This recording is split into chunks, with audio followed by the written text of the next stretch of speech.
আসসালামু আলাইকুম ওয়া রাহমাতুল্লাহ। প্রিয় খামারি ভাই ও বোনেরা, আজকে আপনাদেরকে দেখাবো যে কিভাবে খুব সহজে গরুকে মাংসপেশিতে ইনজেকশন পুশ করবেন। আপনারা অনেকেই জানেন না যে কিভাবে ইনজেকশন পুশ করবেন, তাছাড়াও অনেকে ভয় পান। তো প্রথম একটু ভয়ের কাজই করে, তো এক দুইবার দেওয়ার পরে আস্তে আস্তে শিখে নিতে পারবেন। আপনারা অনেকে জানতে চেয়েছেন যে আমি এই সিরিজটা কত টাকা দিয়ে বা কোথা থেকে কিনছি। এটা মূলত আপনারা যে কোনো ফার্মেসিতে পেয়ে যাবেন, তাছাড়াও অনলাইন থেকেও আপনারা নিতে পারবেন, অনলাইনেও আছে। এটার দাম নেবে আপনার 250 থেকে 300 টাকার মতো। তো এটা দিয়ে আপনারা খুব সহজে গরুকে ইনজেকশন পুশ করতে পারবেন। তো এখন দেখেন আমি কিভাবে খুব সহজে ইনজেকশন পুশ করি গরুকে মাংসপেশিতে। তো প্রথমে ইনজেকশনটা নিয়ে নিতেছি। এই যে দেখেন আপনারা কোথায় কোথায় ইনজেকশন মূলত পুশ করতে পারবেন। এই যে পিছনে আছে না, এই যে এখানে মিডিলে, এটা মূলত মাংসপেশি গভীর, ঠিক আছে।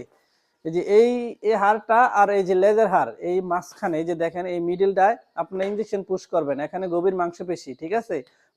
এই যে এখানে, আর এই যে সামনের এই জায়গাটা, এই যে দেখেন এই সামনে, এই যে এই জায়গাটা মূলত মাংসপেশি, ঠিক আছে। এই দুই জায়গায়, অর্থাৎ দুই সাইডে আপনারা সামনে ইনজেকশন পুশ করতে পারবেন। তাছাড়াও পিছনেও ওই দুই সাইডে যেখানে দেখাইলাম ওইখানে ইনজেকশন পুশ করতে পারবেন, ঠিক আছে। মূলত আমি দেখেন এই যে সামনে পুশ করতেছি ইনজেকশন। এভাবে প্রথমে একটু ধরবেন, ধইরা এই যে এই জায়গাটা এই যেভাবে দিছেন, এই যে হয়ে গেছে। তারপর একটু ডলা দিয়ে দিবেন, এই যে হয়ে গেছে। তো আপনারা এভাবে ইনজেকশন পুশ করবেন, ভয়ের কোনো কারণ নাই। তবে ইনজেকশন দেওয়ার সময় একটা জিনিস ভালো করে লক্ষ্য রাখবেন, যেহেতু হাড্ডিতে ইনজেকশন না লাগে, অবশ্যই গভীর মাংসপেশিতে ইনজেকশন দিবেন, তাতে হবে। তো সবাই ভালো থাকবেন, সুস্থ থাকবেন, আল্লাহ হাফেজ।